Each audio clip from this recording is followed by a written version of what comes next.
I see those big, bright, shiny red trucks just a-trucking down the road. Those big, bright, shiny red trucks just a-looking for another load. Well, it's a family tradition, any Rocky Mountain day. Our fathers before us showed us the way. We work for asphalt cowboys and concrete kings, but that's never been a problem, cause we got diesel in our veins. We've got diesel in our veins. I see those big, bright, shiny red trucks. What's up, JFW family? Welcome back to the Channel 23 podcast. The purpose of this podcast is to reach out and touch the fleet, to engage and inform everyone with all things JFW. Welcome Jim White, Brother Dave White, and Super Dave Weldon. It's been a little bit since the four of us have been in this room. Yeah. I feel like I got to prep again, like how to do this. I've had separation anxiety. I'm nervous. You look nervous. Good morning, everybody, though, by the way. Yeah. Hi, everybody. Good morning. Let's rock it out with the pledge. Pledge allegiance to the flag of the United States of America and to the republic for which it stands, one nation, under God, indivisible, with liberty and justice for all.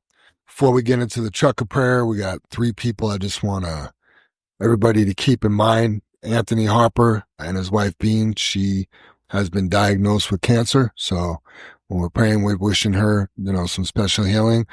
I want to give condolences to, not I, but JFW would like to give condolences to Kendrick for his father's passing last Saturday. And then we also want to pray for Bob's daughter. Her house caught on fire a couple of days ago, I believe. So keep them in mind during this prayer. Absolutely. Yeah, we say it a lot. A lot of life happens around here. A lot of life. Father God, we thank you for the opportunity to go out and do some trucking today. We pray for the safety of our fleet, all of their families, and all the other families and individuals we come across on the road today. We pray for patience and in making a good, safe decisions. We pray to be accident-free and that we all make it back to the comfort of our homes this evening. We pray for healing and 100% recovery for all of our family members that are ill. No matter what, we trust you, God, and it's in Jesus' name we pray. Amen. Amen. As a reminder, everything you hear on today's podcast is not the opinion of JFW's, but it is our expressed opinion. Episode 177 had 278 downloads. We're at 92.9 thousand total downloads, and we have 736 followers. Nice. Yeah. Jim, you asked me the other day, was it yesterday, how my food program's going and this and that. Yeah. Let me just tell you, I ate 12 eggs this morning. Damn. Are we rolling into a dad joke, or is this fact? No, I had 12 eggs. Wow. Yeah. They were At least the price of eggs have come down, huh? They were the Reese's eggs. I knew it. I knew it. I knew it. You do know it. I wish you would just play along. I do have a question for you, Super Dave. What weighs more, a pound of water or a pound of butane? They both weigh the same. Wrong. Butane is a lighter fluid. Oh, man. Those were good. Yeah. It's time for the dad joke challenge. Oh, shoot. Hey, but going, want me to jump in there? Jump in there. Mine's kind of long. So a man is lying in the hospital bed and he's in serious condition. He's got an oxygen mask over his face and stuff. And the nurse comes in to check his vitals. And he kind of moans and mumbles, "Hey, gosh, I don't want to mess this up."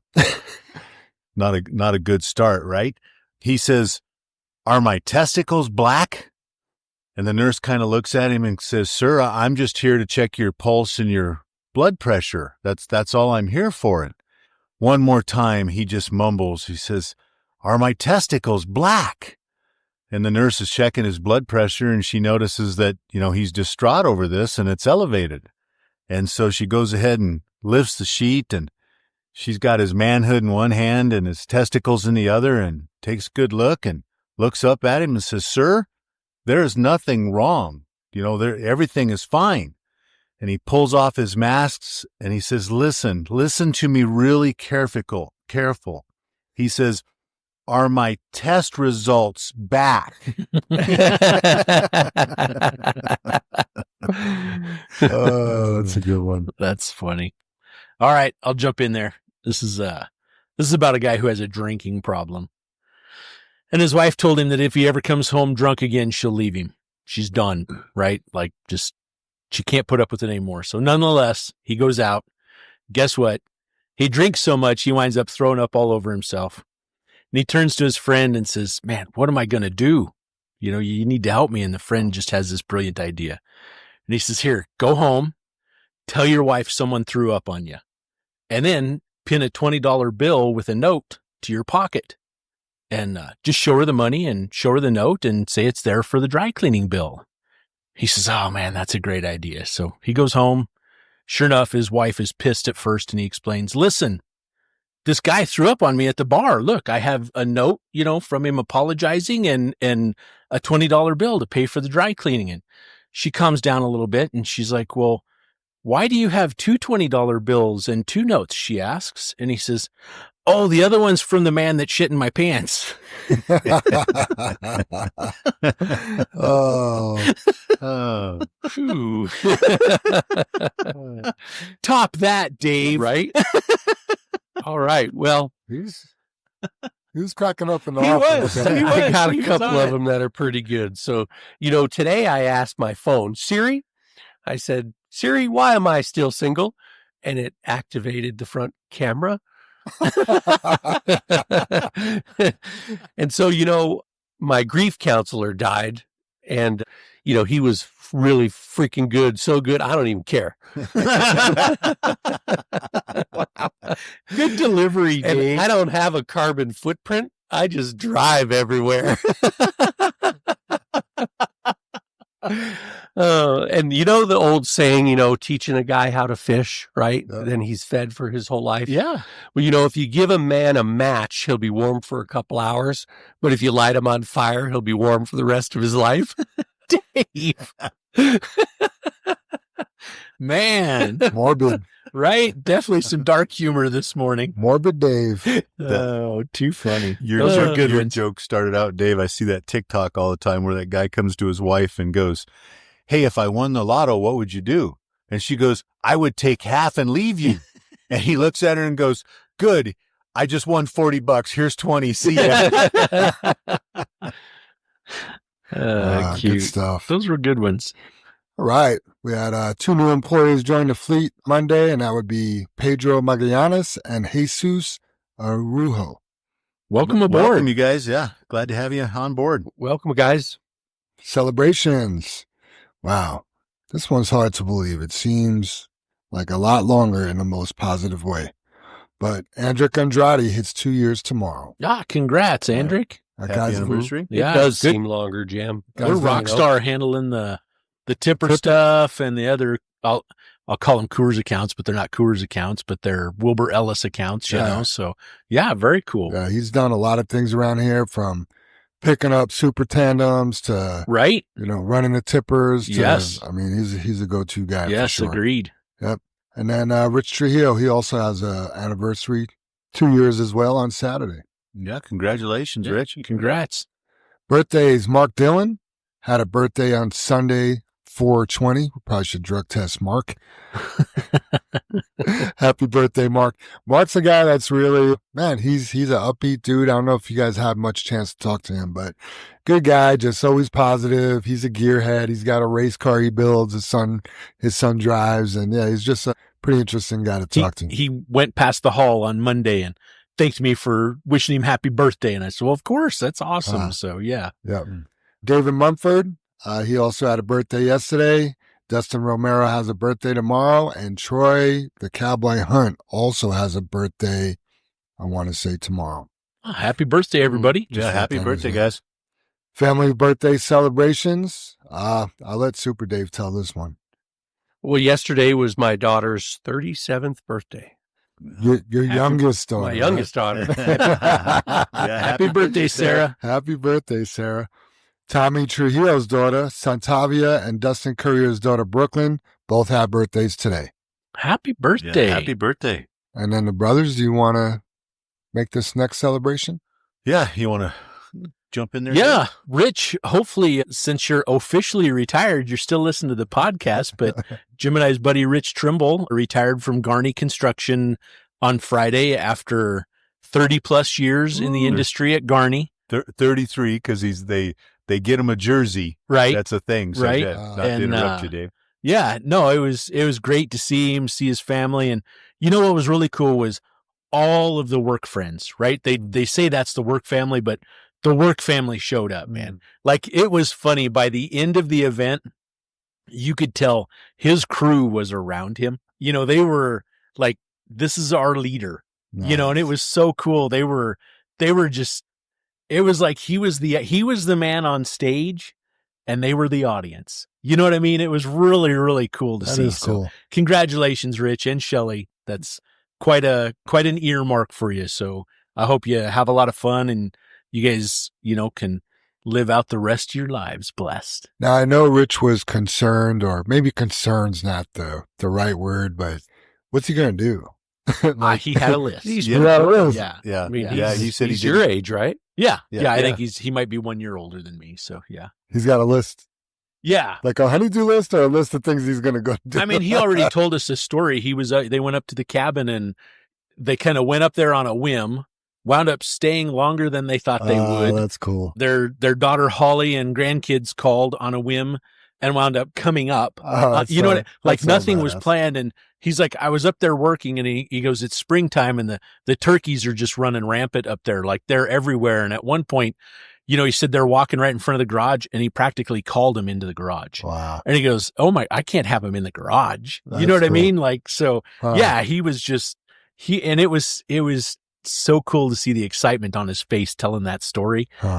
Like they're going to go make some memories up there. That's you know what I cool. mean? It's really cool.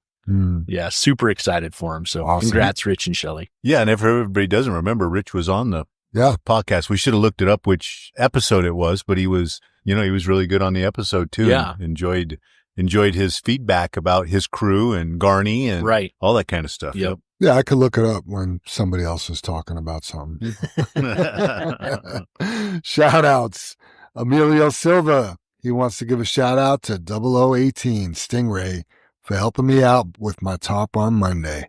Congrats. Way to go, Stingray. Yeah. Thanks, Mike. I want to give a shout out to Sergio Portillo. Last night at the fuel aisle, I'm sitting there, I'm talking to him, trying to brush up on my Espanol, and I'm looking at him, and like, I could just tell, like, in his neck. I'm like, Sergio, have you lost weight? And he's like, yeah, I've lost 25 pounds. I'm like, congratulations. that's amazing. What did you do? How are you doing? And he's like, all I've done is cut out sugar and flour. Wow. Yeah. And he's drinking more water. So Wow. nothing crazy. Just So the flour is kind of like carbs, right? Yeah, carbs and absolutely. sweets, basically. Yeah. it's a real quick carb that converts to fat very easily. Yeah. You know, so yeah, good job, Sergio. Zach Tharp, he said he wants to give a quick shout out, but in Zach fashion, he packs a lot of words into small spaces. That's a compliment. Shout out on the podcast to several people in the JFW family. This is truly an amazing place to work at because of the people here and their willingness to help each other out. I've recently had a couple random mechanical issues, and several people have volunteered to help me out in a big way. That's awesome. Georgie 0093 and Erica last week were extremely helpful when I needed to swap a trailer. I called into the shop and they told me to swap trailers for the day. While things were being figured out and determining which trailer I'd swap with, George, who dropped his end dump and switched to the step deck, reached out on the radio and volunteered his end dump trailer for me for the day. When I arrived at Yard 23, Erica was on it with the plan to drop my trailer in my space and help me hook up George's trailer to get me rolling quickly. I was on ELD, so I was grateful to get rolling again, to pick up more loads and take care of our customers. This week, I had a headlight bulb go out just after getting loaded at a pit, and Georgie 0093 again was there and helped me to switch it out quickly. After that, my top wouldn't roll in, and Miss Linda rerouted me to Firestone so I wouldn't have to deadhead back. Thanks, Miss Linda, for getting me rerouted. Then Vince in 008 and Anthony in 00104 both reached out to me to see what my ETA was to Firestone so they could help me get my tarp rolled in to get loaded and get back to the shop. I just wanted to say a big thank you to everyone for living up to our creed and helping me out. This is an amazing place to work out. I can't forget Ricky and Sergio that got me in and out of the shop with the fixed tarp, all while doing it with a smile on their faces. Appreciated the teamwork. Zach in 0075. I want to give a shout out to Zach. Yeah. And here's why. Not because he gave a shout out, right? No. And mentioned all of this stuff, but when he called in on the radio, he had all the facts. You know what I mean? He was able to give the shop every answer they asked, and he preempted it. You know what I mean? Like, I'm here. This is the situation. The tarp is, and I think it was actually out at one point. I can't remember. Anyway, I'm like, this is my next load. This is what I'm running. This is where I'm going. And I don't hear it clicking from the box. I've done a key reset. He gave all the information, and I just love that when I hear that on the radio instead of, I blew a tire and, well, have you stopped and I don't know, I'm still going down the road. You know what I mean? And cause we get that, we do. And it happens. And you're like, so yeah, shout out to you, Zach, cause you're engaged and you're a step ahead or almost where you should be. Right? Not a step ahead where you should be. And I'm thankful for that. We're thankful for that. Yeah. Communicating well. Yes. Yes. Listening to the conversation and, cause we're so, I think all of us are used to being asked something and we're thinking farther ahead and you don't really answer the question. Yep. So it's helpful to get to the bones of the situation. I want to piggyback on that because here's the deal. Zach just listed things that would ruin somebody's day. Yes. Oh, yeah. Like, I had a shit day, my tarp and my trailer and didn't know what trailer I was going to have and, blah, blah, just, it would have been a bad day.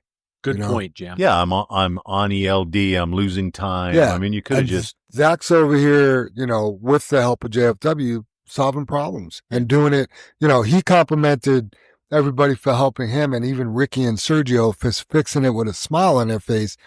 I guarantee Zach was smiling the whole time. Right. Because that's who he is. Yeah. And it's just to see a guy like this that's engaged, it makes me want to do anything for the guy. Exactly. If Zach calls, you need something, I want to help him. Yep. And then we got people, we can't get them to do little things around here. And it's like, but then they ask for the world. And it's like, what? Like, it's like, the saying is, you scratch my back, I'll scratch yours. But these people are like, you scratch my back and I get my back scratched. So it's just nice to see somebody have this experience at JFW. Yes. Because this isn't the same experience other people get. And I'm convinced that it has to do with the person. Yeah. With your attitude. Yep. Attitude, gratitude, and effort. Yep. So, all right. You guys got any shout outs? I have one here and it's a kind of awkward a little bit because it's kind of based on rumor and fact and we're kind of more fiction, but. We're more fiction, Dave? Huh? We're more fiction? So the rumor is Ralph Martinez Trucking is going out of business. That they basically closed, Tuesday, Jim? Was Tuesday, it Tuesday? I think it was Tuesday or Wednesday. Last week or yesterday? Last week. Last week. Yeah. And we don't have that confirmed. We haven't called Ralphie or Chanel in the office or anything. And I guess it's a rough business, and we have it pretty much 99% rumor checked that they are. And I guess I kind of want to give a shout out. Ralph Sr. passed away that started the business years ago, and Ralph Jr. and I believe his sister, right, Jim, were running it. I think so. Yep. And I believe Ralph Sr.'s wife, Laura, I believe is still alive. And, she was a sweetheart. We go so far back. We actually worked for them because they had a minority contract at Stapleton, not DIA, at Stapleton, and we would work all day and then we would run out of spec ag at night delivering to one of the runway expansions at Stapleton. And that's a minute ago. You know what I mean? I can literally vouch, Dave, it's 42 years ago. Right, Jim? I can Yeah. I know what truck I was driving, Yeah. and I know it was my Right. first truck. so- Right. I mean, I was out there at night and I was sitting in the passenger seat because I didn't even have a license. Right. No, you were And, riding with me. Yeah. And I guess it's a bit of a burn or a sting, and yet, a compliment to them. When I say it's a bit of a burn or a sting, I feel for their situation, and I don't even know it. No. Right? I don't even know the situation. Don't know anything about it. Hopefully they got to retire or Yeah. something. It wasn't Yeah. because business, Yeah. because it's a hard business and they had to go out of business. Right. Yeah. So anyway, a shout out to Ralph Martinez Trucking and the Martinez family. They're a good family. Yeah, good great, people. great family. They've always tried to do it well and do it right, and good people. So Yeah, always have treated us very well. Yes. So wish them the best, whatever the situation is, good or bad. And yeah, I guess that's all I have to say about that. Like I say, a bit awkward. Yeah.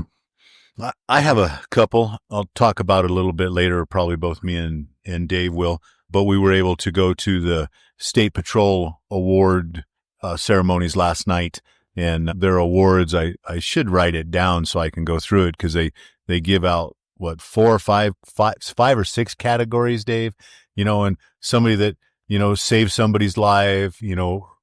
Hurt in the line of duty, outstanding officer, trooper of the year, hero award. Hero award, all that kind of stuff. And it is wonderful to hear the stories and, what they face every day. And, but part of my shout out here is Casey and Casey and JR were able to go with us last night, and it's a semi-formal event, and they were both looking sharp, represented JFW very well. And it was just fun to be out with them in a different setting and enjoy the evening. And then, later on when I, discussed a little bit more, but we were paired with Mitch. He just introduced himself, and first name is Mitch, and he also got an award, but he's a roadside inspector, but a manager or however he stated it, but works with the Port of Entry. Yep. But he's a roadside manager and works out of I say Dumont, but Monument Port, and knew JFW, had nothing good to say, had everything good to say, I was going to say nothing bad to say. And he said, it's just a pleasure. Part of his duties though, is he really focuses on human trafficking.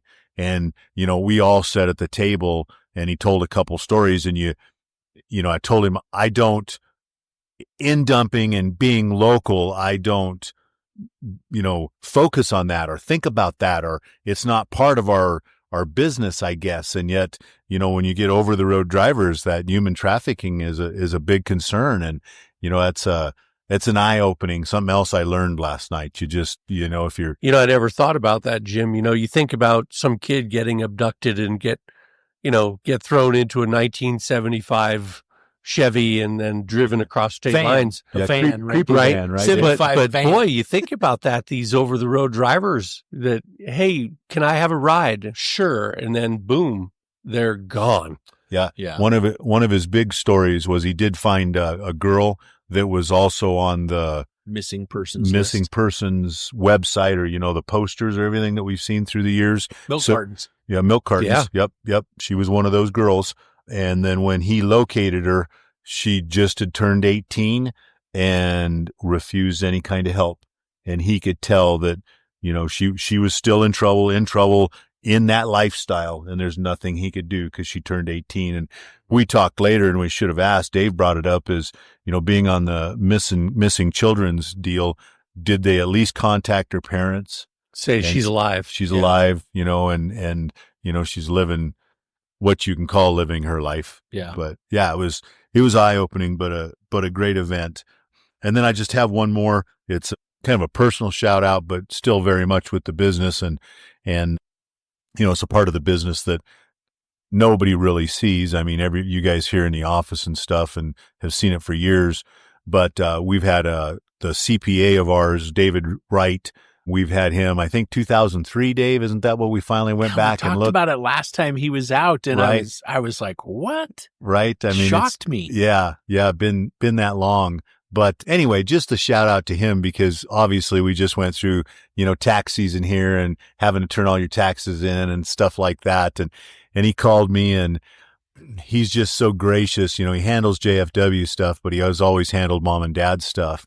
And he just called me and had some more questions on dad stuff, and he just doesn't have to do that. You know what I mean? It's your responsibility to file your taxes, do your stuff and things like that. And he just steps up and helps us as a family, helps us as a personal friend, helps us as a business. And he's just a good guy, and I appreciate that he takes the time to do that. So thanks, David. I appreciate that. So ditto, David. Thank you for looking out for our family. You know, and I'm sure as busy as he is, he's an avid reader, but I don't know if he's a podcast listener and if he'll ever listen. But, it's more for everybody out there. If you find those, again, you find those friends, or you find those work friends or family, just like here that we call all you guys family, some of those relationships last your lifetime, that you can absolutely you make a phone call and you can appreciate. So even if he doesn't hear it, maybe one of you guys can reach out to your friends or a business acquaintance that you haven't talked to and say, hey, and, have a conversation. It's good stuff. Yeah. It's nice to have people you can trust, and rely on and not question it. And that are looking out for you, right? Jim, That go above and beyond. Yes. And it takes a long time. Sometimes you get, 3 bad CPAs before you run across a guy like David. You know what I mean? So, and the thing is, that's an area where no one is an expert in that. If they're an expert in that, that's what they do for a living. Right. You know what I mean? I don't know anyone in taxes, or when they do their taxes, if they do their own taxes or go to H&R Block or whatever every year for their taxes, that's that. And especially with a business, I mean, we have so many things that we have to keep up with, and new tax law and tax guidelines and yada, yada, yada. And yeah. So good call, Jim. Good shout out. I want to bring up a little more on the human trafficking. And I thought Janet was impactful in her assessment of that, because it's something you don't see. Mm-hmm. And when she made the analogy for me of, we were all sitting there at the table. It wasn't like she did it for me, but like homelessness, you see it, mm-hmm. right? Drug use downtown, you see it, all of that stuff, you see it.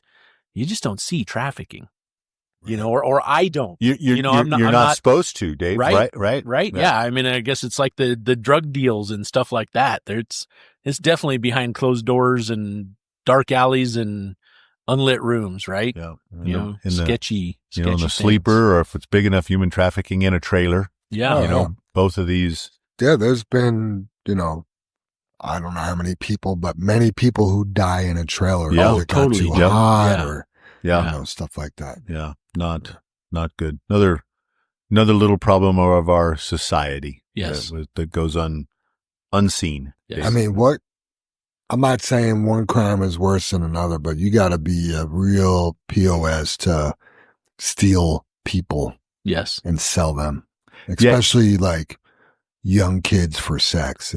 It's disgusting. Yeah. And the thing is, Jam, the statistics on it, and I don't even know them, so I'm not even going to quote them, but the statistics in that are skyrocketing, because for the people that are doing that, they're taking these kids and selling them, or selling them for sex acts or whatever.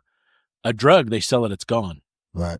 That human person, they sell it and it comes back, 2 hours later, and they sell it again, and they sell it again, and they sell it again. And that's day after day after day, year after year after year. The value of that kid is way more than drugs. And it's disgusting. And it's slavery, you guys. Yeah. Yeah. It is. Kidnapping, slavery, all that. I'm going to digress just a little bit here, because we're kind of on a subject, but this was more, and I don't know if one of you guys talked about it, or it's just something that I've heard a few times. But it came down to they were interviewing a sex predator, a child predator. Wow. And he had, abducted so many kids, and they were interviewing him, and they asked him, like, we noticed that all your kids are, different nationalities, and like, there's no like, how do you pick your kids?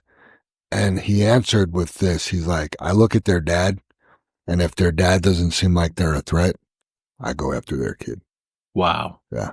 Wow. So fathers out there, be a threat, be dangerous. Not everybody needs to be a sniper or a Navy SEAL or a SWAT team member, but pay attention. And, if you're a lover, you better be a fighter. So. Yeah, I think that, dangerous, Jam, just to be dangerous, you probably just have to care. Yeah. And you recognize that. And that makes you dangerous. Yeah. You know, whether the care is love or however you want to do it, but that makes you dangerous.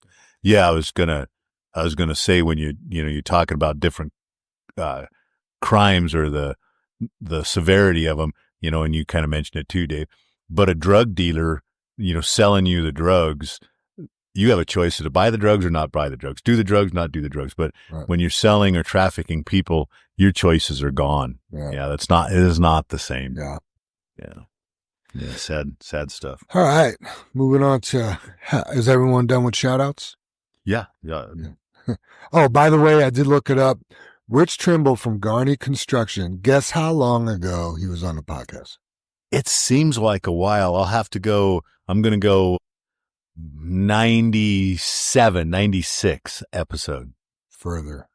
Really? Yeah. In the 50s? Higher.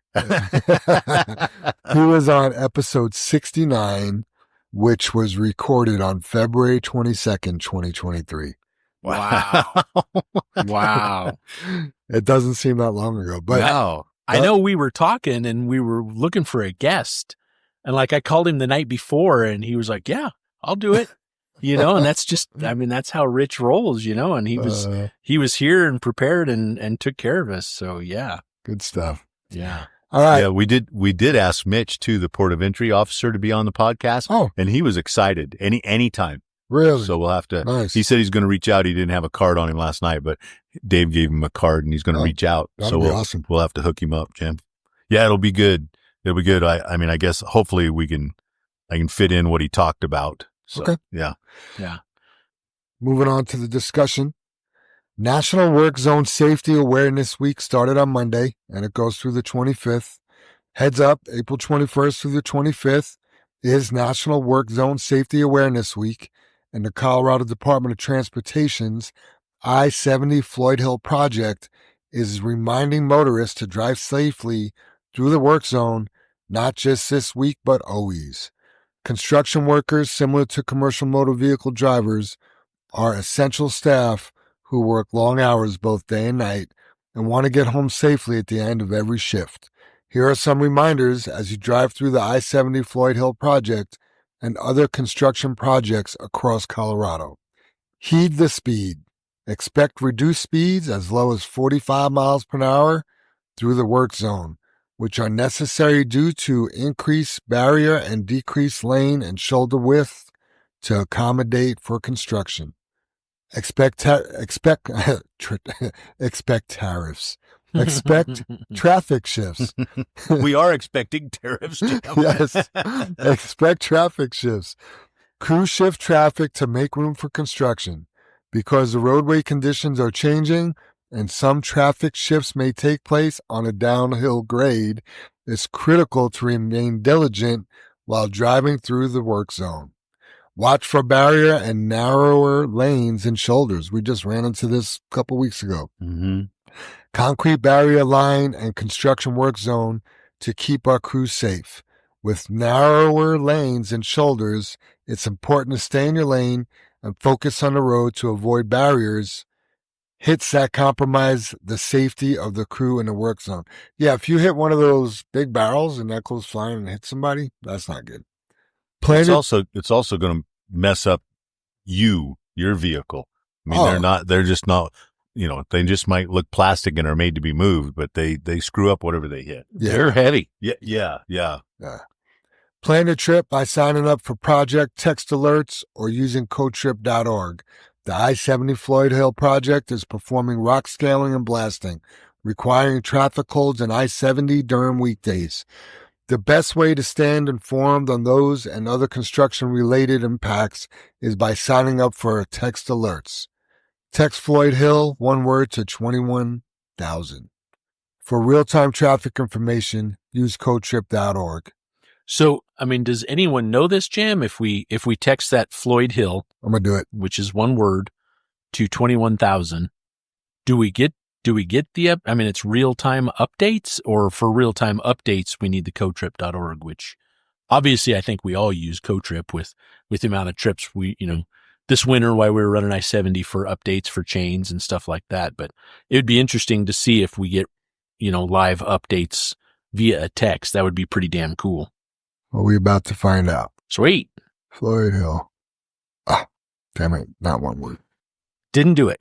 I'm going to use a little time filler here and hope Jam outweighs. Looking at that, Linda just sent me a text and wanted to let us know that A1 chip seal starts tomorrow. Hey. Put it on the podcast. So I know they were talking about possibly May firing off, but sounds like we're going to start rocking and rolling a little bit early. And that's something, those are going to be stockpile situations. So boy, do we need to be sure where we're going, where we're dumping. We need to be sure we're level. We need to look for overhead lines, multiple materials going there. So we need to be sure what we have on versus what we're dumping on. This can't be a rush in, screw up and go, not my problem type scenario. It's gonna require a little more, enthusiasm to get out and check the material and get with someone on site if they're there. A lot of these, there might not be anyone there because we're going to be going early, probably going to be doing a lot of preloading out of the yard up there off Highway 93 and stuff like that. So yeah, going to be a kind of a game changer as far as a little different dump site than we're typically at. Yeah. And several different dump sites. You just can't be the old school name, can't be a plant puppy. Right. You're not just pulling in on the concrete. Exactly. Yeah. A lot to go with it. Man, Sorry. No, go ahead. Yeah. I used to love running those chips. Oh, absolutely. You would go somewhere like, Estes Park or, Right. You go, take a load of chips to Fort Collins. Yep. It was good miles, good windshield time. There's usually a little bit of a, not fire drill, but like a bunch of trucks going together. So you might have a convoy with proper following distance, 5 or 6 trucks headed up to Estes or something like that. Yeah. It's a good time. Yeah, I can't stress enough about being clean too. Oh, that is super, super clean material. When we say 1/4-inch chip, I mean, it is nothing but. Yes. There are no other sand or any other size materials. It is clean. Yeah, And when you have that you- pretty gray blue 1/2-inch chip in there and 5 brown 3/4-inch river rock roll out, Yeah. Yeah, you gonna will be on you. have to clean under your liner, around the edges, under the Z strip, so you don't have, like Dave just said, 3/4-inch rock shaking fall out. Right. I mean, it's just like delivering golf course sand to a country club. You got to be perfectly clean. Yeah. And the thing too, and Dave's safety points about, the back window, checking the materials, dumping on the stuff, everything else, but there's an art to that too, that you need to keep the piles tight. We're stockpiling. The loader might not be pushing up. There'll be usually some big areas we dump in, but keep the piles tight. But let's not leave a bunch of mud flaps all over the place too, where you're backing out. And I know, a mud flap is not as important as looking out that back window or being stuck on a job site where there's no equipment or anything like that. So that's important. But let's do it the A1 style. This is a company that used to use us. They contacted us. They want our services back again. They've been doing some different things over the past few years, and it was a great meeting. And again, we have to show them we're the same company and better than the one they used to use. So exciting stuff. Good company. Good stuff to be doing. It's not somebody we don't know, I guess, is what I'm trying to get at. It's like Jam said, it's fun. Yeah. It's a good customer. Yeah. Yep. So I text Floyd Hill, one word, to 21,000, and I got a message back. Says, thank you for signing up to receive construction updates and travel info via text from the I-70 Floyd Hill project team. Wow. So, Sweet. Yeah. Time will tell. for real-time traffic information, use codetrip.org. The I-70 Floyd Hill project team is thankful for the contributions of commercial vehicle drivers and look forward to improving the safety and driving experience on I-70 between County Road 65 and Evergreen to the Veterans Memorial Tunnels in Idaho Springs, so you can do your job and make your driving experience better. We appreciate your partnership and commitment in keeping I-70 safe for all. To learn more about the I-70 Floyd Hill project, visit cdot.gov/projects/I-70 Floyd Hill. So there you have it. Very cool. Yeah, I know, Jam, because I don't, obviously not driving every day, but I went back and got the car and used our car trailer, Dad's car trailer, and pulling it behind my pickup. And there was a lot of construction in, Albuquerque and Tucson and all that kind of stuff. And, you pull in a little bit wider trailer like that and run in a construction zone. I'm like, man, I'm barely fitting. Who measured this? Because this just is not wide enough to get through. So, everybody does, all you guys do a great job getting through all our construction zones, narrowed up, the concrete barriers, everything you mentioned, Jam. And part of that is just slow down. Don't rush through there. And the safety of the people working alongside the road is so important. Oh, that's number one. Yeah. If it's CDOT has really, because they had more deaths, more fatalities last year than they've had in history of CDOT workers. Wow. Yeah. And matter of fact, they mentioned 2 of them last night that were killed in Mesa County last year. Yeah, and those 2, so we know, they were off the road with a protection vehicle changing a road sign, and they still got hit. Yeah. It was a rough gig. Yep. And did they happen to say, like, what happened? Did the driver have a heart attack, or were they speeding or drunk, or was it drinking? Because they didn't mention it, but I believe, just from talking to Ray in that case, because he's up there and that's with the CDOT and Mesa County and all that, I'm pretty sure it was a drunk driver. But daytime or early morning or not, it wasn't. Yeah, it wasn't a night job. No, the drunk driver shouldn't have been out, Dave, at that point. I do remember too, I think it was a Jeep, Dave, was, not like a JK or a JL, but a Jeep was mentioned. So it was what I'm getting at by the Jeep was an SUV. It was a pretty big vehicle, Super Dave, Yeah. Not bummer stuff. Definitely. Yeah. Nobody should be killed for changing a road sign. No, and CDOT that's what I was leading up to. CDOT has really ramped up their advertisements for it. I just saw an advertisement, that, and it's several CDOT workers and they're on the side of the highway and they say, I want to go home to my family tonight. And then another person pops up like, so do I.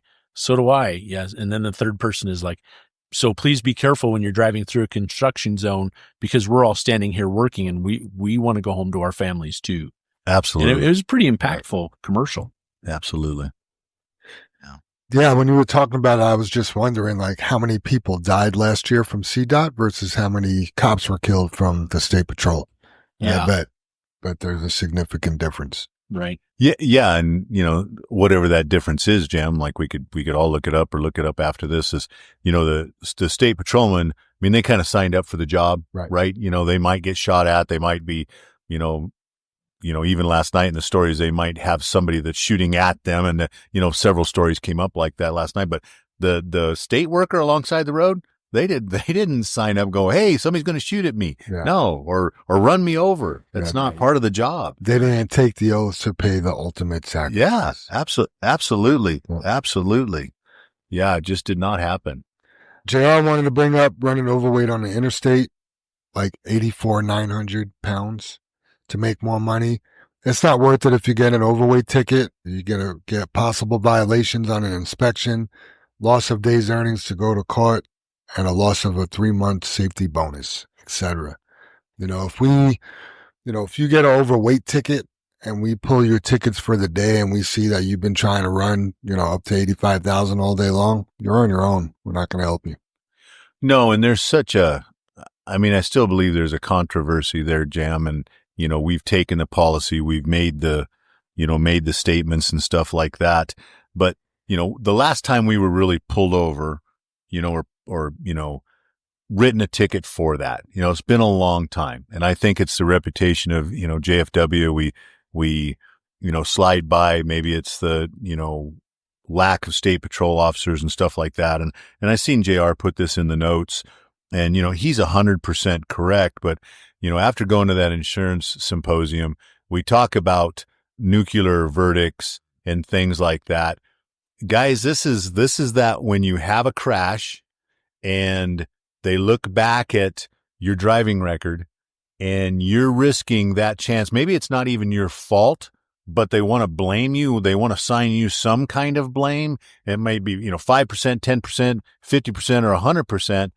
And here's your driving record. Here's what you've done. You're willing to take that load and be illegal. So again, back to the thing, what if? So you're okay with driving overweight, being illegal. So what else are you okay doing?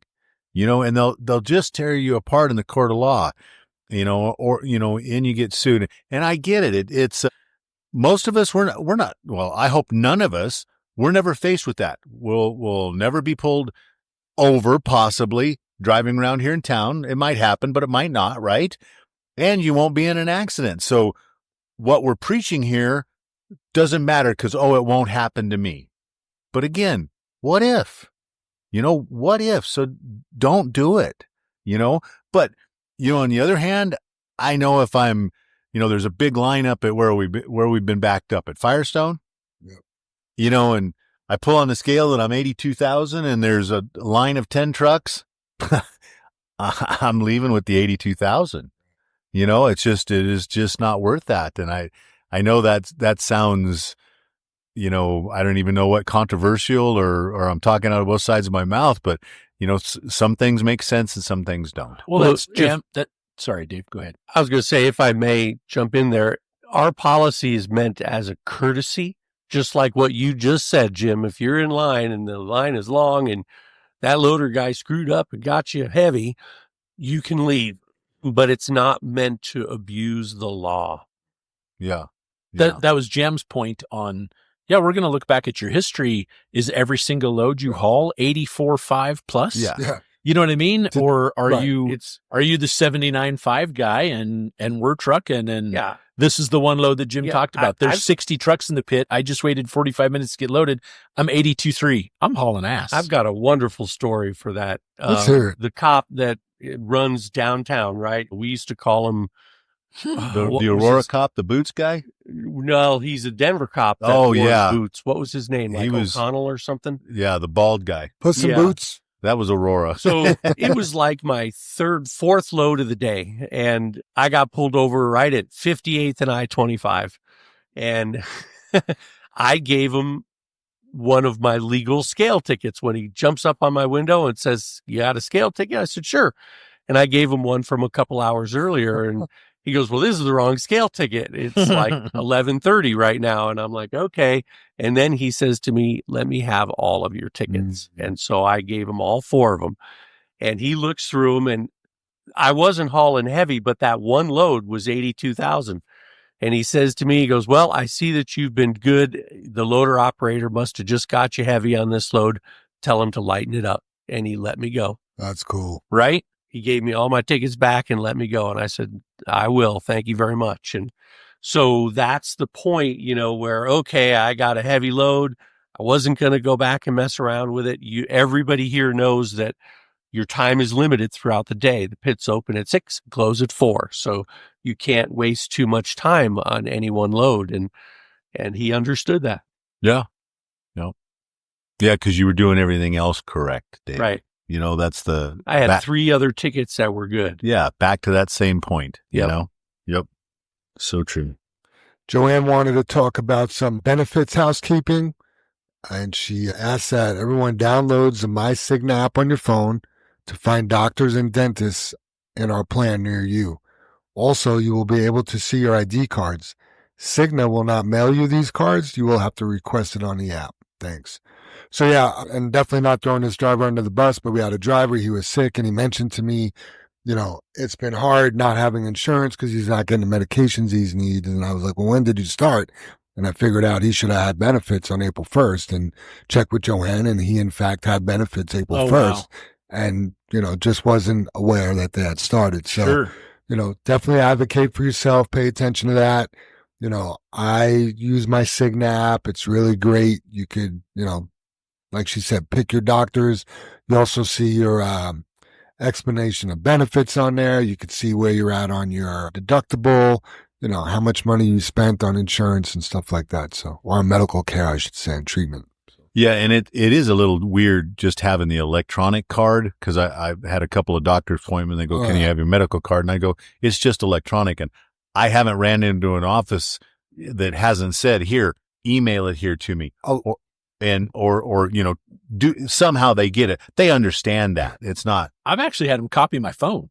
Like I pull the card up on my phone and they've taken they literally lay it on their copy machine and made a freaking copy of it. Oh, that's cool. I mean, Right? the easy ones, just email it to me. Yeah. They hand me a little sticky with the email Right. for the doctor's office. Those both sound pretty easy. I've been in offices where it even just says email insurance cards. It's like already up. Oh, right gotcha. there. Yeah. Yeah. So Yeah. Yeah. Very cool. you could save it to your Apple Wallet. That's another thing I've done where people just looked at my phone. So Yeah. Yep. And I think by now the whole prescription thing, that's all squared away. It's all squared away. Everything's Everyone's been good. made whole. Your prescription shouldn't. I mean, if they ask you to pay for your prescriptions, before you purchase, you need to contact us or contact Cigna. Yeah. And I know, you may be going and have to have the prescription right there, but try to plan just in case there's a problem. I got to tell you, I went to a chiro. My chiro works at the same place that I got my injections for my neck and all that. Oh, yeah. Yeah. And I'd never seen him there. I used to just see him privately and pay him cash or whatever. And they asked for, they ran it through the insurance. Mm. And it was like, I had 2 visits. It was like $120, which is probably just a little less than, for what he did. I've paid $90 for somewhere else, $95. Right. You know what I mean? So I thought that was pretty cool that they put it through insurance, and then I didn't pay anybody there on the spot. Actually, I probably don't. Oh, no, I did pay it. They have a portal. Yeah. Yeah. Some of the stuff, you just don't know what's covered. And it's not like I'm going to say weird things are covered, but sometimes some care is covered. Yeah. They're going to push it through and, Well, run a even discount. if it's not covered, it still counts against your out of pocket. Yeah. Yep. So Absolutely. Cool. Back to Linda. She wanted and I think JR, somebody also sent this, but no U-turn on Highway 66 when leaving CMEX. Drivers have to go east to the second driveway and make a U-turn on highway. Drivers have gone east. This is the wrong way. Drivers have gone east to the second driveway and made a U-turn on Highway 66 to go westbound on Highway 66 back to Arcosa. When leaving CMEX back to Arcosa, you need to travel east to Hoover Road, make a right and go south to 119 or Diagonal Parkway, and then go west back to Boulder's Foothills and go south. Yeah. Yeah. Kind of scary because, I was just up there on 66 and you turning across 66 Right, Jim? at CMEX. When I saw that, the first thing that went through my mind is, we have someone doing that? Right. You know what I mean? Man, yeah. It's dumbfounding, right? There's a great big sign there that says right turn only. Great big sign there says right turn only. Yeah. And again, you're not in a car. Right? It is a truck. Yeah. And even in a car, it's illegal. Right. So yeah, please. I hope none of us did that, right? And she was just being precautionary, and that was that. But generally, when we make announcements, it's happened. I hope none of us have done it. And very likely, a lot of times the pits will just be sending out a cautionary statement because other companies do it and not us. Not us. Yep. We throw out the warning to say, hey, don't do this. And it could be a moot point. None of us are doing it, but others are. Mm-hmm. Yep. Absolutely. All right. You guys have anything for the discussion? You want to talk more about the Colorado State Patrol, Jim? I can just throw that out there. The gentleman we sat at, like I said, his name was Mitch, and I believe his wife's name was Jessica. Hopefully I have that correct. That's what I thought it was. Was too, and it's always a pleasure to sit with somebody out of, it's not a roadside stop, right? You get to have, it's business. So you were sitting with the enemy, Jim. Right. Absolutely, Dave. And it's good to sit with the enemy, but be able to converse and have a real conversation. And when we were talking about the human trafficking, what I wanted to bring up is, because he likes to work roadside. He doesn't like to be in the scale house or in the port or whatever. And he said about the roadside, he says, I like to walk up, open the trucker's door and take a look. And he says, I tell everything about how the stop's going to be from opening the truck's door. And I'm like, oh my gosh, Mitch, we preach that and preach that and preach that. And, he's more on the human trafficking side about looking in there, what's going on, passengers, stuff like that. But I brought up, we view it as our office and how clean we keep. And he goes, oh yeah. He said, I take all that into consideration. And, I brought up, if you're not keeping your cab clean, if you don't have, Dave brought up, I'm jumping around a little bit, but the hoses rubbing on the deck plate. And, Mitch brought up, he goes, well, if you're not doing that, what else aren't you doing right? Oh, totally. You know, and the same thing we've said on the podcast. Oh, yeah. And for years and years, yeah, really. yeah. And he was such a, pleasant guy to talk to when he said that about what else aren't you doing right. He gets this big smile on his face because you can tell he's like, I got you. Yeah. You're not. And he goes, again, in any one of those troopers there, whether, and they mention that it's very hard dealing with the public to keep that great attitude all the time. But when you talk to him in an atmosphere like that and you really get down to the core there, he said, we're there to educate, safety, to help you. He just said sometimes that education comes with a ticket, and that's all there is to it. But any one of their troopers there last night, their duty is to help you and make safety better. It's not to write you a ticket, but Colonel Packard, he said it. If you're speeding, you're going to get a ticket, right? That's. I mean, they saved the one guy's life, took him to the hospital, made sure he was going to be okay. Yeah. And then wrote him for drunk driving. Arrested him. Yeah. For drunk driving. Yeah. But they saved his life first. Saved his life. That's what they did with Doogie way back in the day. Officer Northrop, he gave him a ride back to the yard here, dropped him off, and actually to his house, wasn't it? I think it was his house. Gave him a ride home. And then wrote him a ticket. Yep. Yeah, and then wrote him a ticket. Hey, on that thought though, Jim, I just thought of a shout out. My yesterday afternoon interview, we were doing it in 0028. Got to give you a shout out, Sammy. He opened your door and looked in there and said, "Oh, wow, this driver keeps a clean truck." And he didn't even want to jump in there. He's like, "Oh, wow, I'm just afraid to even step in this thing." And thank you, Sammy. Yeah, good job, Sam. Isn't that cool? Yeah. Isn't that cool? And that's what this was Port of Entry. Yeah, Port of Entry was that's his thing. Yeah. You know what I mean? He goes, you can tell. And those are the things we go on and on and on about. And I know some people get tired of us hearing it, but trust me, we get tired of fighting it. The hoses dragging the deck plate, a light out or lights out, or, whatever the case may be. Trash all over the cab. And we understand the lights, that happens, right? You have one that happens, or we have a short somewhere and we're blowing a fuse. That's part of what we fight, One of the stories in here, I forget who it was that you read, Jam, had Zach. No, not Zach. Yeah, someone had Zach. a headlight out at the Zach. pit. Okay. Yeah. And George helped him. Yeah. Helped him fix it, and it just, those things happen, right? They start calling him Georgie. So anyway, do the simple things because that's going to lead you to do all the other difficult things. Yeah. You can't just let it slide, and I mentioned the human spirit is what breaks us, and causes problems out there. And he goes, oh, that's all there is. That's all there is to it. It's the human being wanting to do it or not. Yeah. So, and we have to be better. Yeah. And we talked, Jam, just quickly, because, doing the awards, you don't get a long time to talk, but we talked about, one of our drivers having his ex-wife in the truck and, both of them having restraining orders against them. They're both getting arrested. We have to go get the truck. And, I said, oh, you've never heard that story? Oh, yeah. Yeah. That was a minute ago, Jam. Yeah, that was like 2 minutes ago. But I said, that's as close as we can get to human trafficking. And he laughed. He said, oh, that's a good one. You told him that story? Oh, yeah. Oh, yeah. But I also mentioned, and we don't think of it, but our cameras have stopped that. There's something else that our cameras have stopped. And he was familiar with Samsara, but we told him, about the cameras. And I mean, he was you could tell he was interested because of his smile, but he was also getting an award because he's engaged. That's part of his award, was being an engaged trooper. But Dave was telling him about our safety bonus and the points and the camera and what it does. And, being able to measure the metrics.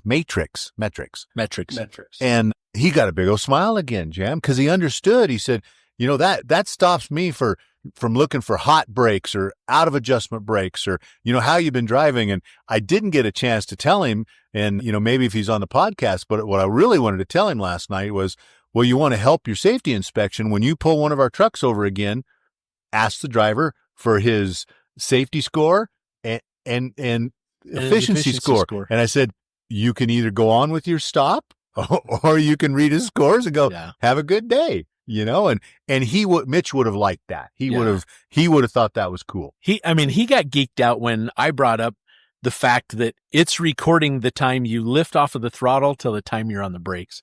And he's like, "Are you kidding me?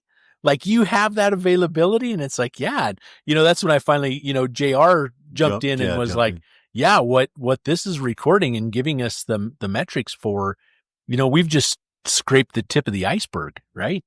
So, and for you drivers, as long as, he's not finding something serious, have a discussion with the trooper that pulls you over. Show him your safety score. They're human. Everybody's there for the safety. Yeah. Go, look, this is my safety score. This is what my company's doing. I'm fully engaged in this. And I bet even if you were maybe going to get a ticket, you may not get a ticket, because you're engaged and you care. That's the whole point of that. We're one of his comments, and I don't remember, because again, a lot of it was about human trafficking, but, we're trying to be better.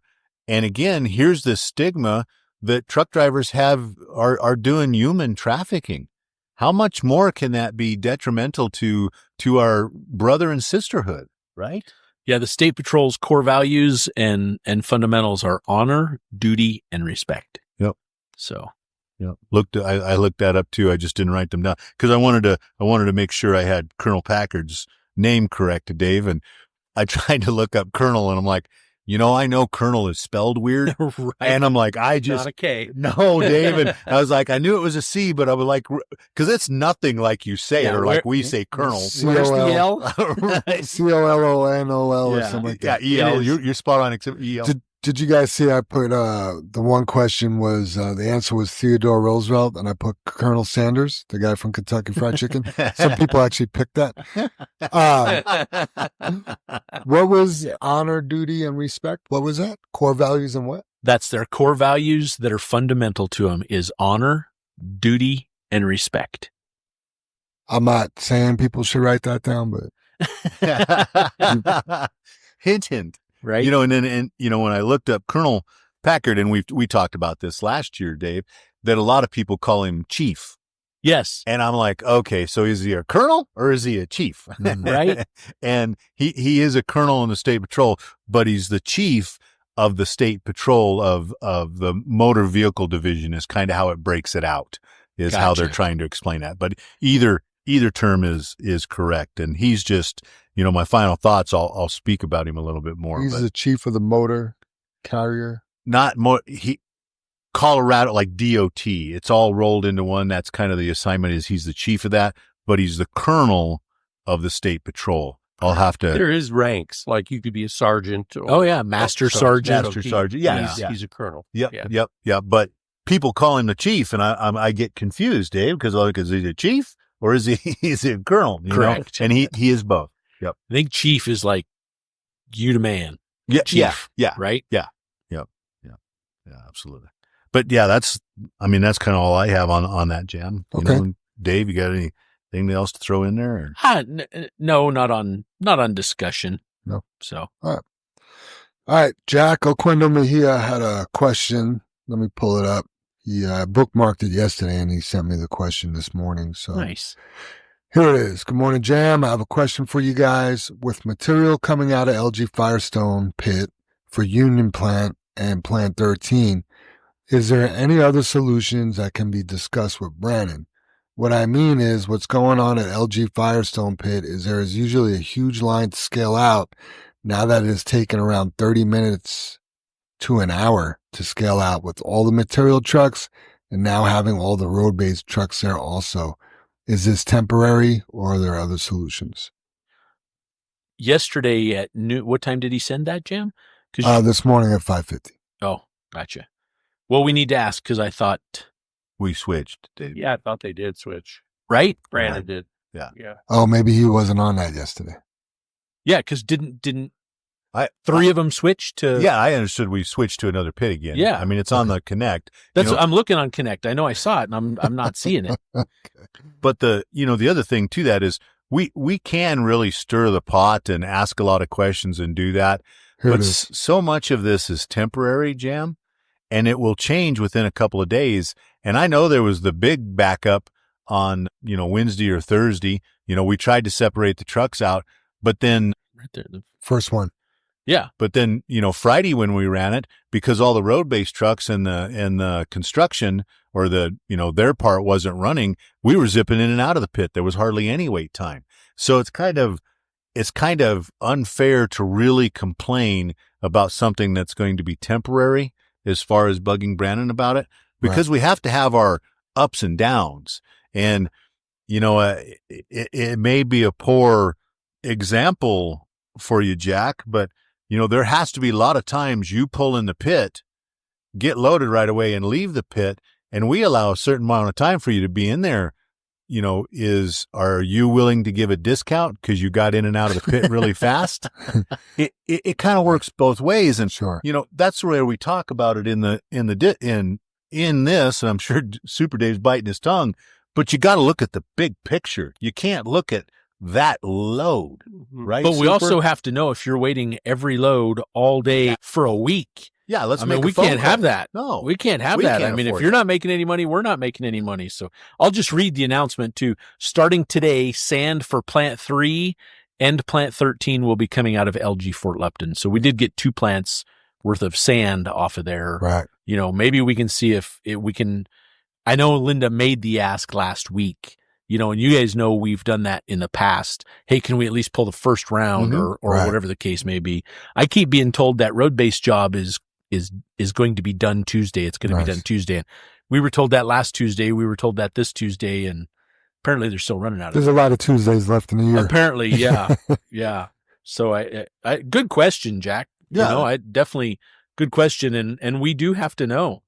And it was asked tactfully. I like Yeah. that. Oh, Instead I of, mean, Yeah. yeah. You have to ask. Yeah, Jack's always tactful. Yeah. He's always super polite. When he needs his CB worked on, he's always apologizing. And then I fix his CB and he's like, thank you so much for taking the time. And it's like, Jack, it's okay, buddy. That's awesome. By the way, BD, since I meant to tag you in this the other day and I forgot, but did you see the 10,000 chat messages? I was achieved? super happy to get that. Uh, But I am glad, I guess I'm on because what is it? Let me read it. Hang on. Oh, of course I logged out. I asked about it, Jam, because I was like, Admins only get to see that. yeah. oh yeah. Which because you said the only way I can get away from They'll take get you that off. off is Yeah, I'm not not an an admin. admin, because I got That might that not be same a bad story. idea. Yeah. Because I asked Dave, I said, I thought Jam was going to remove that. And Dave goes, he has to remove you as an admin. I'm like, oh. I mean, it's a major achievement. It is. We are dedicated to effective communication, Yes. and it's making an impact on our bottom line. So, I really do like Connected. It is pretty cool. yeah, Marcus told me, and I didn't know this, that you can video call. No, Erica was wrong. Oh, what? I gotta say that. She couldn't find it. duh. Yeah. So Ah. Huh. retract that, Dave. Sorry. Okay. I didn't follow up. I take that back. She was trying to get the iPhone and the Samsung or Android to talk. And Gotcha. Gotcha. thought Connect was the helper. Thought Connect was the way to go. Yep. Clearly not the way to go. Our safety topic of the week is from Erica, and she says when asking for help, or she says, ask for help when hooking up a trailer because we are all here to help. There's a lot of times you'll go to hook up a trailer and you just miscalculate space a little bit and you end up breaking something. Yeah. Whether it be the hydraulic line itself, or you might hit a glad hand, or there's just a lot that could go wrong. Having a second person there watching you, you roll your windows down as you're backing up. He or she could let you know to stop. It's just easier, and we don't mind doing it. So I strongly advise look out that back window when you're hooking up, because you can actually see when the apron plate is getting close to the fifth wheel versus in the mirror. You can't see that. Yep. So that. yeah, that back window is key. Yep. Yeah. Saves a lot of money. You can A see lot if of you're money. lined up with the kingpin. Yeah. Yeah. Yep. Yeah, and I know. I think the reason this came up for Erica was that we did ruin the butterfly valve on the trailer side, and if you bend that or mess up the threads, you can't get the butterfly on it. Mm. And I'm pretty sure they're like 45 or even more. Oh yeah. They're over Per- $100. Yeah, per end. Yes. And you as a set, like Dave said, they're over $100. And the thing about it is, I know she went to help another driver And the, driver was like, hey, I do this all the time. and obviously does it successful. But I think that still that hydraulic hose, they let it drag up the fifth wheel. And, you didn't damage it that time, but maybe you are damaging it, because I have so many that I've went to hook up, and the butterfly is very hard to turn on, and you cross thread it. And that's the reason it got like that, because that's also brass. That's soft. And you drag it up the fifth wheel every time, and it ruins the threads. And that butterfly should not turn on there hard at all. I mean, it should spin right on until it pushes the button in the hose, and you run it down, a turn or so, and it's locked in there. So please, you guys, if every one of these guys are around, just ask them for some help. And I know there's some people that aren't around, and, Erica talked about, I think, Brother Dave or maybe JR Casey or one of them, about grabbing a shovel and just holding the line up as the truck backs up. That way, you're not in the way. You're not in the way of the driver or anything like that. And I told Erica there's also, if you're stuck by yourself, besides possibly using your hammer to hold up the fifth wheel plate on the apron on the trailer, but you could also take your shovel and let the hose ride on it with nobody around. The shovel's just going to fall on the deck there, or when you get past that point, get out, grab your shovel and hammer. There's so many ways to do it, but you just got to take your time and make sure you don't tear stuff up. Yeah. If you do a lot, some people have bungee cords. They'll bungee the hose up, I just noticed on some of the trailers, Jam, there's no place to hook. Yeah, that's because the other trailers with the steps in the front, they were awesome. Hook it and go. Yeah, you have to have not necessarily a long bungee, but I've been wrapping the bungee just to itself around the hose. And then you can pull it over to the fender outside. But I mean, it's got to be a fairly flexible bungee. Yeah. You know what I mean? Yeah. So. And then also, I mean, it's a good idea to use wood back there instead of your hammer. But it is. Oh, yeah. Yeah. Yeah. When you're using the hammer, you just have to get out an extra time. Yeah. So as soon as that apron plate gets on the lip of your fifth wheel, then you stop, set your brake, get out, remove your hammer, and then you can go back under. Yeah, and you're remove the wood as well.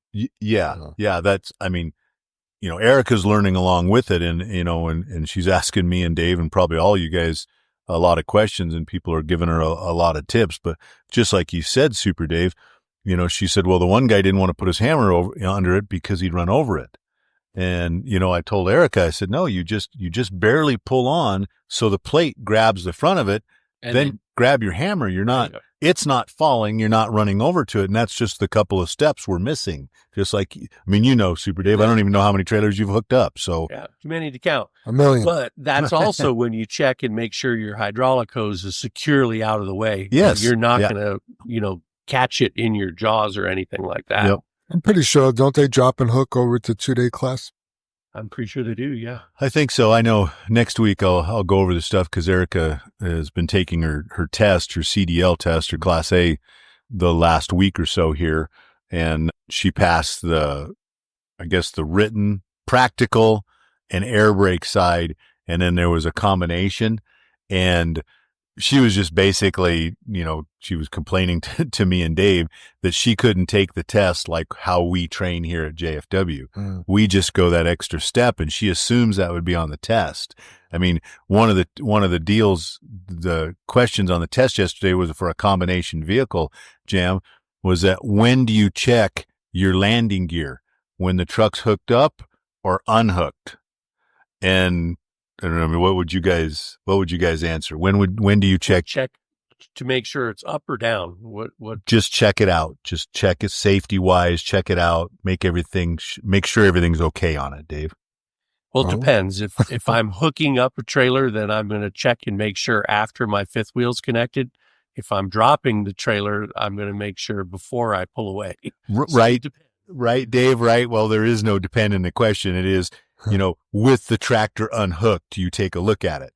And like you, I'm not dropping my trailer until I know I got 2 landing legs, some pins, right? How we do it, or it cranks down. So anyway, it's just interesting. So we can go over that and review that. And, I'm sure all the newer guys, the younger guys, because I told Erica, I said, I probably can't take the test and pass. In fact, I'm sure I would fail it because logically, that's not the way I would do it. And I never had to take a driving test. Right. I mean, well, I did, but I think it was like 20 questions. So yeah, Gotcha. the old grandfathered in. It was nice. Let's see. Oh, look at this. Soup, you want to hit us with the high road hauling? Oh, sure. Is that next? That's next. All right. Let me make one up. Perfect. Shoot from the hip, Dave. I do too. So have you ever heard the saying, the early bird gets the worm? Yeah. I always wonder what the worm gets. Well, He wasn't up he early gets enough. eaten. He's the early worm. He gets turned into fertilizer. So that basically is telling you to take the initiative. We've all heard that expression before, but we might have dismissed it outright because it's unrealistic. When could we ever be the first at anything, right? But the motivated people among us know that the expression isn't about laziness or even going to bed early so you can get up earlier. It means that the wakeful bird is showing some initiative. What does initiative mean? It's a noun that means the power or opportunity to do something before others do. In essence, initiative involves three things: a self-starting nature, a proactive approach, and a persistence in pursuit of a goal. Initiative is one of the essential qualities of a strong and competent leader. It's a way of making it clear that you have a plan and are putting it into action on your own without somebody telling you to do so. You have probably spent 12 or more years in school where you learned how to follow directions in exchange for praise, grades, or awards. So you might feel uncomfortable with the idea of taking initiative. But the first step to challenging is to ask why. Taking initiative is scary. You are drawing attention to yourself and trusting your ideas and beliefs, and they are strong enough to stand on their own. It can mean exposing yourself to the possibility of rejection or worse, total disregard. Luckily, it's possible to start small and still get noticed for your proactive nature in school or the workplace. Taking initiative can be as simple as asking your boss or mentor, "How can I help?" Acting instead of reacting starts with baby steps, and most academic and work-related skills can improve over time. Prove your competence with confidence. Self-confidence leads others to have confidence in your abilities. If you put yourself out there, you may get rejected, but you might not. Suddenly, you'll be in a position to see that your ideas in action gain more experience and prove that you are creative and capable. Once you prove yourself, others will count you as a reliable member of the team. Supervisors will offer you opportunities for further leadership before others. When it comes time to give out promotions or awards, your new experience will rise to the surface and you will rise through the ranks. And save the day by stepping up. Taking initiative can be a form of problem solving and in many cases can save the day. When you are comfortable taking the reins, you can steer any project back on track. This can make you an invaluable team member, and those in charge will remember that if it ever comes time to cull the herd, you might not be amongst them. So what does taking initiative mean? It means showing off your self-confidence by putting yourself out there first. It means catching the worm even though you might miss, because you know that's how you learn and grow. And the quote this week is by a very famous motivational author and speaker. A gentleman by the name of Stephen Covey once said, "The key is taking responsibility and initiative, deciding what your life is about, and prioritizing life around the most important things." Nice. So let's all take a little initiative today. Love it. Final thoughts, everybody? I'll talk about Colonel Packard. He said he was going to end last night on the same way he ended last year's jam, and he gave he's well spoken, he's thought out, pleasure to listen to. You get those guys that you enjoy listening to them. Puts their thoughts together well because he doesn't have a teleprompt, he doesn't have any paper or anything like that. And his speech was that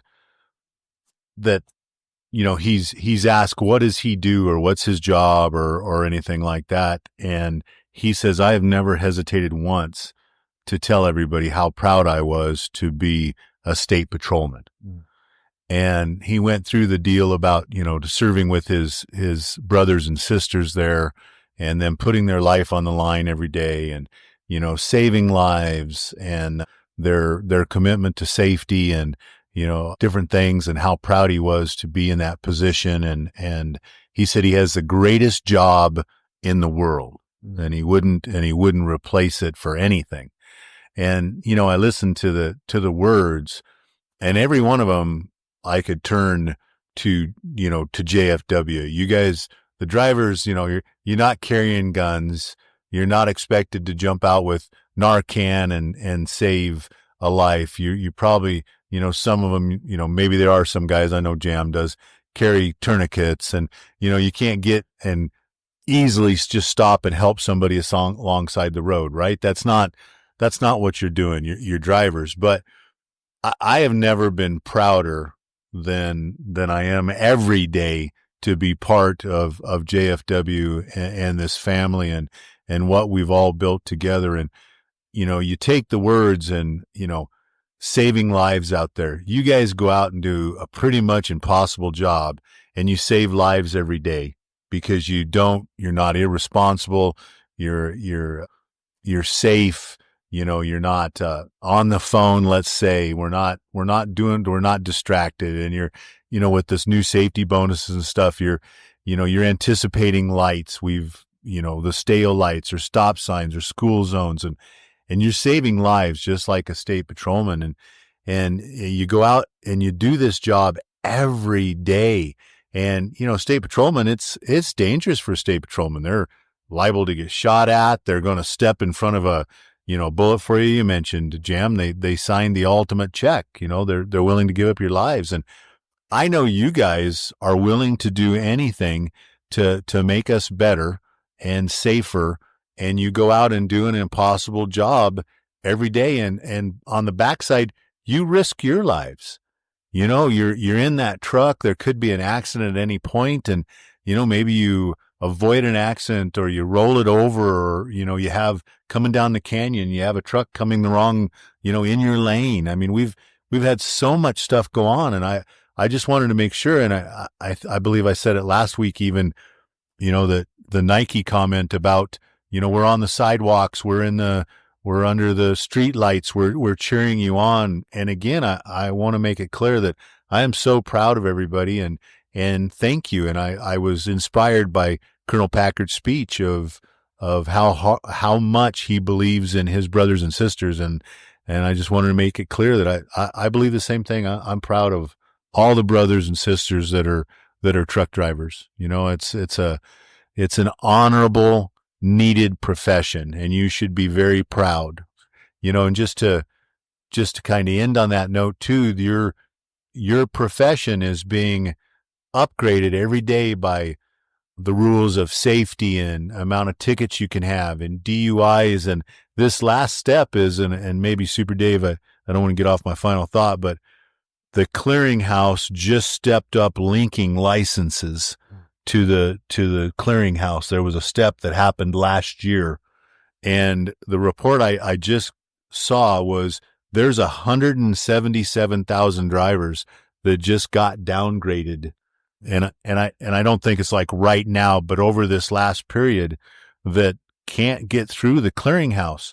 So that also makes you guys, the brothers and sisters that are out there doing it correctly, not, taking drugs, using drugs, driving safe, having a good driving record, all that stuff, you guys will be sought after. And that's your career, and that's your career path. And so again, I'm proud of everybody that's here doing what they need to do to help us out.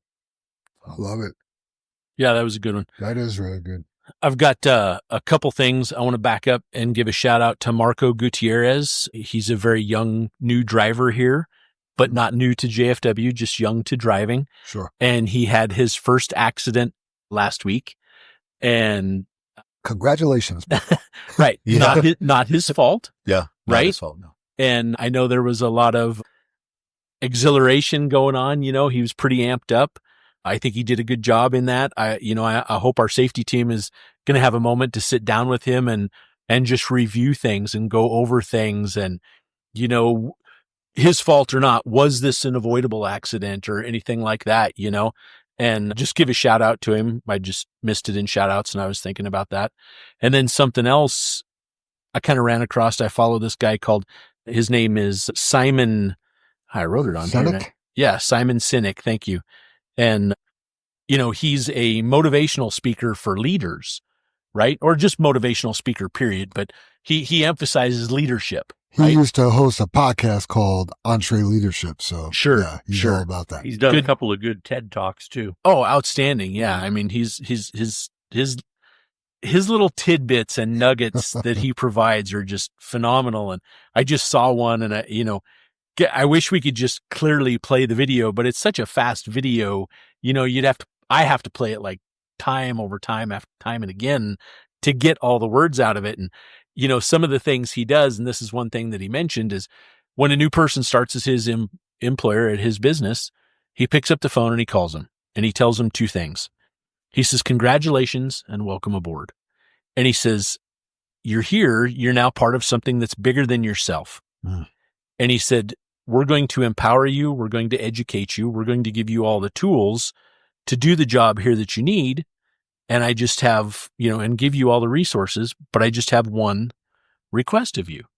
And it's that you apply them, and I'm like, bingo, right? We talk about that all the time. Mm-hmm. We feel here at JFW, we're not perfect, but we feel we do a really good job at giving you all the resources, right? But it still falls on you to apply them. You still have to apply everything that we're asking you for. We're asking you to apply the pre-trip and post-trip information you've been given, literally the tools you've been given.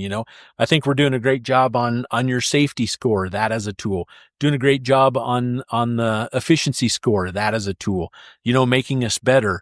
And his one and only expectation for you is whether you stay there forever and finish your career or you move on. He wants to be sure that you leave there a better you than you showed up and more qualified. Love it. And I just love that. I wish that was something that we did a better job at conveying, that, hey, we're giving you the tools, but it's still up to you to apply them. We talk about it, but I think that might be a little more powerful way of saying it, and maybe it's said earlier, but like Jim mentioned, a lot to talk about at those awards ceremony, and we brought up that talking to Mitch sitting there as a port of entry officer, that, hey, 20 years ago, we just had a trainer. We put that new guy in the truck with them and was like, here's the book. Here's the handbook. Get him to sign off on these pages and we're good to go in a week. Well, we had, 10 different trainers that were training 10 different ways. And, we didn't. 20 years ago, we had one. And I'm sitting right here. Anyway, we ran into that as a problem. We wanted the McDonald's, right? You go eat a quarter pounder here. We want it to taste the same as a quarter pounder here. Right. And so now we have JR do the orientation day one, Casey and Kyle in the class on day 2 and 3. Then we have the trainers help train and verify that. Then at the end of the 2 weeks, we're doing the written and the practical. And he's like, man, you guys are not the average end dump company. He goes, you're going above and beyond. And, it looks to us as though it's paying off, but I can't emphasize that it's still up to you. Every step you make is still up to you. We've handed you all the tools. We've given you all the information, and we'll gladly continue to go over it just like we are on this podcast, but it's still up to you. So I guess be a better you and do the best that you can, really, really dive into what you do, dive into your craft, because your craft is important.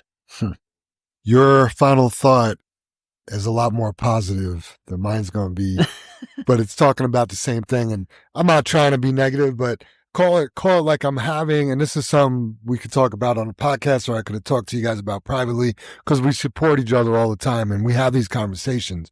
So call it a leadership character defect if you want, but I'm struggling with people that aren't giving their 100%. you know. And I remember being a personal trainer, and most of your clients aren't going to be athletes. They're going to be your average overweight person. Some of them may not know a single thing, you know, some of them are going to try, you know, and some of them aren't, you know. But when you get a person, you know, when you get an athlete, you know, it's like your training, the whole thing is different. Like, you guys are both on the same page, and there's going to be some suffering to get to where you want to be. And that's kind of understood. My chiropractor who does dry needling, some people hate dry needling because we'll call it, it hurts when you're doing it. It's painful, I guess you could say, but there's a reason it's painful, and it's going to be worth it. So athletes are willing to go through pain to get the results that they want. Sure. Right. Then you have your non-athletes, and some of those people are also willing to go through pain and give their very best to try to achieve their goals. Not to say it's going to be perfect, not to say 1 week they may gain a little weight, or, you know, whatever their goal is, they may go in opposite direction. But then I would have these clients that I don't know why they were in the gym. They need to be in the gym, and they need to get healthy. They probably need to lose a few pounds, or maybe 50, right? But they don't want to work for it. They want the magic solution where they're going to come and it's just going to happen, you know. But when they're at home, they're not doing their work. But then you would even get the people that you would have to convince to come and work out. And those are the people that would suck the life out of you. Like, oh, listen, you know, I don't think I'm going to come to the gym today. Well, listen, I'm going to charge you if you don't. So you might as well come here. Otherwise, you're wasting your money. And, you know, you said you've been thinking about losing weight for a year. You need to come in and let's, you know, those people would just kind of suck it out of you because you wanted it more for them than they wanted it for yourself. And I feel like sometimes we experience the same thing here. We got guys like Zach Tharp that, you know, get here and they just, you know, add value to the culture, and they get it, and they appreciate what JFW is and what we do. You know, like you said, we're not perfect, but we try to be. We want to be. You know, we don't make everybody happy every day, but that is our goal, is for everybody to have a good job here at JFW. But man, when nowadays, when I come across a driver that I think just doesn't care, it's hard for me to care for them. You know, it's like, you don't want to care. You don't care about your job here. I start caring less about your job here. I care about the safety. I don't want you to have an accident and hurt somebody yourself or cause JFW money. But man, if you don't care, why should I care for you? You know, and that's just Super Dave. You're really good at it. You know, just you're very consistent, and you always love the one you're with, and you know, I respect that. You know. And then I think the rest of us, we kind of flip-flop around a little bit, you know, where it's like, you believe 100% all the time, Super David. Yeah. We vary from that. That's a gift. That's a gift. I don't have that. Gift. I don't have that gift. So, and I don't even know where this final thought is going, but I guess I just wanted to get it off my chest. If you don't care, I probably care less than you, but I want you to care so I could care with you. And I will guide you, and I will help you. I will go to bat for you. I will spend the time with you. But man, if you're just a poison and negative, and just, you got nothing positive to say, and you don't want to participate in what we got going on here, because we do got a lot of great things going on here. And you could tell, because when you talk to people from the outside, Super Dave, when you tell a new candidate what we got going on here, unless they're full of it because we're getting a representative, I think it's impressive. You know, I think when people walk in these doors, they see an organized company that cares about their employees. Not everybody gets that. It's just a JOB, and they're going to do it their way, and their career here is not going to be, you know, and this isn't a threat to get rid of them, but their career is probably not going to be long-lived because of them. They're going to get tired, or they're going to get frustrated, or they're going to, you know, not want to put in the effort to be that athlete. You know, they're not going to want to show up every day with a smile, and that's on them. I guess is my final thought. I think that's a good final thought, Jim. Okay. It's very factual. I mean, you agree 100%. Yeah, sorry, David. You get what you give in life. You eat what you kill. Right? Right. And that's just how it is. I mean, no one has ever handed Jim and I a thing. Right. right? I mean, most people, nope, none of us have gotten anything free here. right? Yeah. Maybe we did win the lotto and it's $40, yeah, or 20. right. But I mean, if we stop giving today, in a year, we're done. Done. If Jim and I stop giving today, we're done. Probably faster than that. Right? I mean, Yeah. this isn't a business you stop working your ass off in. Right. It's just not. That's not the industry. You want that? You're in the wrong industry. That's just fact. yeah, listening to you both, and Jam, you're spot on, and it's more than a final thought, because it should be a discussion, and not a final thought. We're discussing the final thought. But it's taken me so long. In the last few weeks, I wrote into the one podcast last week, there, and I have this humbleness about me, or I don't like to brag. Maybe I've been around braggers, and I just don't like that. But I am, and it's not bragging. I am proud of it, that I know when you leave here, if you've at all applied yourself, your word, Dave, you are a better driver and a better human being. Absolutely. If you stay here, you continue to grow. If you leave, please take that with you. Yep. But just one point about your message there, Jam, is the guys that, you give and you give and you give, and there's no response. When you have nothing but complaints about us, and there's nothing wrong with what you're doing, Right. there's just nothing wrong with what you're doing, and you have PTO complaints, you have pit complaints, you have how many hours you work complaints, you're like, we're not the company we used to be complaints, where you just rip us apart. It's like, wow, there's nothing you can do to change that. It's got to be exhausting being perfect. Right? It is all up to us. And the thing is every one of us here, and anybody that's bought in, we are doing everything we possibly can to make ourselves better.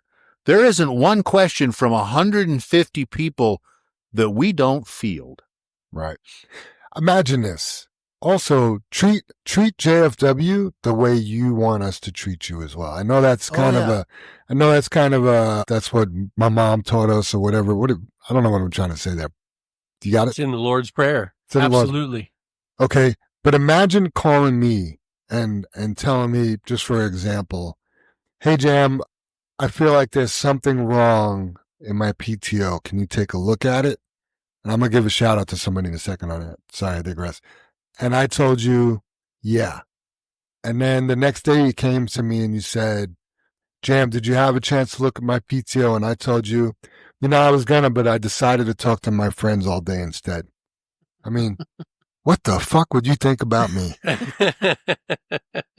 What would you think? You'd be like, what do you mean you decided to talk to? I mean, these are the things that we hear, It just blows my mind. So if you don't want to do it the JFW way, but you want and you want and you want, and you ask and you ask and you ask, eventually that tree is going to run dry. Like, I don't really have a lot for you. Right.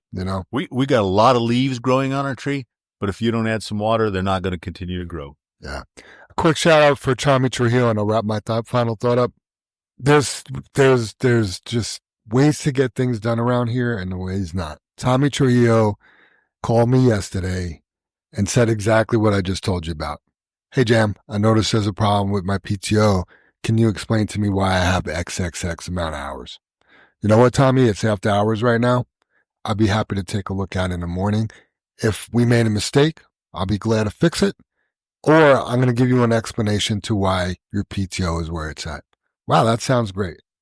There's other people that'll call and be like, you guys took my, just a different approach. So shout out to Tommy for just, being mature and polite and just wanting an explanation for things. That goes a long way.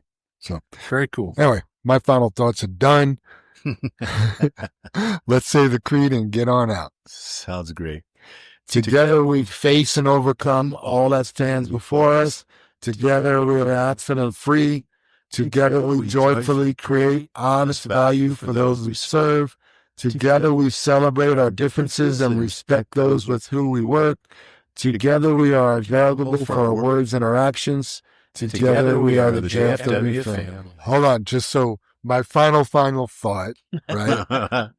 If we've all heard the creed, if that's a piece of paper to you, it probably doesn't mean much. But if you read that, kind of like you were saying, Jim, you'll leave JFW better than when you get here.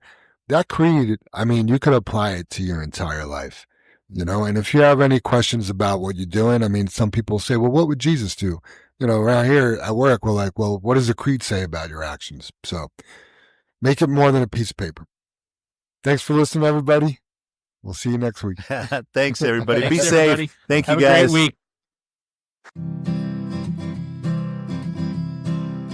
I see those big, bright, shiny red trucks just a-trucking down the road. Those big, bright, shiny red trucks just a-looking for another load. Well, it's a family tradition, any Rocky Mountain day. Our fathers before us showed us the way. We work for asphalt cowboys and concrete kings, but that's never been a problem, 'cause we got diesel in our veins. We've got diesel in our veins. I see those big, bright, shiny red trucks just a-trucking down the road. Those big, bright, shiny red trucks just looking for another load. I hear there's a couple million tons to move. I see them everywhere. So you best get out their way and watch that sand and gravel disappear. There's another run to make. We gotta get it there on time. And we got what it takes to lay it all out on the line. We'll lay it all out on the line. I see those big, bright, shiny red trucks just a-trucking down the road. Those big, bright, shiny red trucks just looking for another load. Those big, bright, shiny red trucks got the best drivers in town. They got all the tools they need to keep that hammer down. When they hit them scales, they won't need to dodge them, won't need to duck them. They just keep that hammer down, and they keep that diesel trucking. Keep that hammer down, and keep that diesel trucking. I see those big, bright, shiny red trucks just a-trucking down the road. Those big, bright, shiny red trucks just a-looking for another load. They just keep them doors a-closed, keep them butts in their seats, 'cause those customers are calling, and those red trucks can't be beat. They've gotta put the hammer down and pick up another load. Get it off the ground, keep them eyes open and on the road. Keep them eyes open on the road. I see those big, bright, shiny red trucks just a-trucking down the road. Those big, bright, shiny red trucks just looking for another load. Breaker 23, anybody got a copy on that Channel 23 podcast? Welcome, and thanks for listening.